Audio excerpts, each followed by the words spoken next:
So what happens when you ignore your construction contract?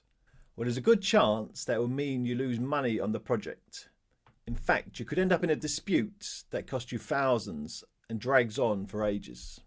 So in this video, we're going to go through why this can happen and what you can do to avoid disputes. Now, I've managed hundreds of millions of pounds of variations on UK infrastructure projects. This includes projects such as the Olympics, Crossrail, Thames Tideway, HS2. Now, the cost of these projects are often higher than the original budget, and it's important that contractors recover their overspends. So I've developed systems to make sure this happens. But the most important thing you can do is to make sure you follow the contract. And if you want my help making sure you follow the contract, there's a link down below. But why is it so important that we follow the contract? The biggest cause of construction disputes in the UK is inadequate contract administration. It means that one party or the other is not following the contract. So we need to follow the contract from day one. Now, a common example is on NEC contracts. NEC contracts are used on many infrastructure and civil engineering products in the UK, and they're now being used worldwide. And where it usually starts to go wrong is with the issue of early warnings. So what are early warnings? Well, these can be notified by either the contractor or the client. You need to notify if there's a potential issue that can cost money or lead to program delays. A lot of the time, these issues can lead to compensation events. So we want to get paid additional money for dealing with these issues. But why do we need to issue early warnings? Well, for a contractor, if we don't notify, we may end up not being able to recover our costs. So it's important from a purely commercial point of view. But it gets deeper than that. Because once we notify the early warning, we usually want to have an early warning meeting to discuss the issue. And these meetings are so important. So it's a good idea to notify something early on. This may be because we think the design will be issued late, or we may be given access to our site late. Now, sometimes this issue of an early warning does not go down well with your client. People can sometimes get upset because sometimes people prefer to have unrecorded conversations when they're trying to resolve these issues. Sometimes they don't like having these issues out in the open. But it's actually better to have everything written down. It reduces the chances of having arguments later on. So I always think it's a good idea to have an early warning meeting as early as possible in a project, because you want 4 people in the same room. And ideally, you want to have the same early warning meeting every week with the same 4 people, because this goes to the heart of what we're trying to do with NEC. We're trying to build relationships. So we need at least these 4 people: the contractor's commercial leads, the contractor's operations leads, your client's commercial leads, and your client's operations lead. Other people can be involved, but these are the 4 most important people. And this is why the meeting is so important, because it's a chance to get these 4 people in a room. And that doesn't always happen.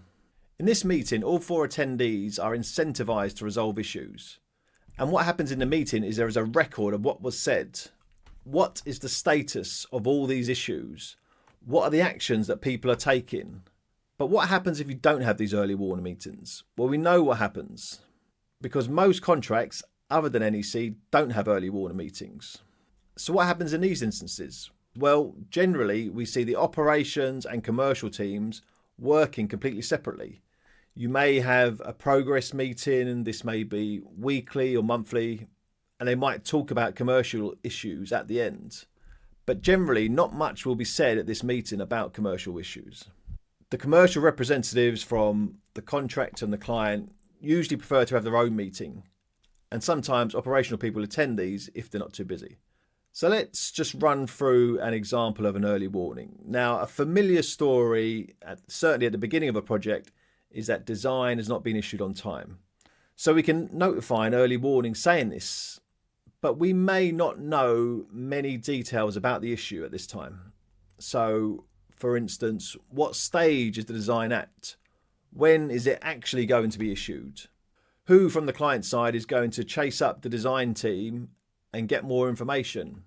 And also, from a contractor's point of view, there may be costs that we can mitigate. And all of these actions can be recorded at weekly early warning meetings. And what happens is that the story develops. Maybe the client has the design, but they haven't issued it. Sometimes the design has been emailed to someone on the contractor's team, but it hasn't been issued formally. Therefore, it's not part of the works information, so we're not sure what the status of the documents are. Maybe it's been issued, but it's not been approved for construction yet. And all these issues will come up in early warning meetings. And another advantage of the early warning meeting happens further down the line, as long as we are having these weekly meetings and the minutes are being recorded. So we want someone in the meeting to take an action to know exactly what's happening with the design. It means that people in the team have accountability, whether it's the client or the contractor. It also means that real issues like this are not just allowed to slide. Because if it does end up as a compensation event and the contractor's trying to get paid additional money, there may be substantial costs associated with this delay issue of the design. And it's a lot easier to recover this money if you have the evidence of exactly what happened. People can't say in 6 months' time, well, you should have done this, because they didn't say it at the time. Another advantage is that at this stage, all four of these people are unified. Commercial and operations agree the actions. Everyone knows what's happening. There are no mixed messages. You don't necessarily need to have separate internal meetings to discuss these issues because they've been discussed by everyone. Sometimes further down the line, we still end up in a dispute. Now, the biggest cause of disputes, according to a report by King's College, is contract administration. So a lot of the time, one party or both will not follow the contract. And so in our example, if the design is late, either party can notify an early warning for this issue. But sometimes one party is reluctant to do this, and the other party, usually a contractor, doesn't want to upset their client. But one of the reasons that we minute these meetings is to have a trail at the end. So we're reducing the chance of a dispute while the event's ongoing. But the other thing we're doing is that if there is a dispute, it's going to be a lot easier to resolve at the end because we've got a clear audit trail of what happened when, who said what, at what time.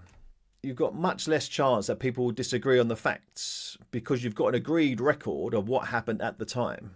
And that's what the minutes of these early warning meetings provide. And that's why these minutes should be sent around after every meeting, so that people can disagree with the wording if there's been a mistake. So let's say in our example, the design ends up being 6 months late. Both parties agree what has happened in those 6 months. Who got mobilised, who got demobilised, what costs were incurred, what costs were mitigated, what materials had to be ordered, what materials couldn't be ordered, and what is the cost impact of this delay in ordering materials. And whatever mistakes were made, everyone knew about them at the time.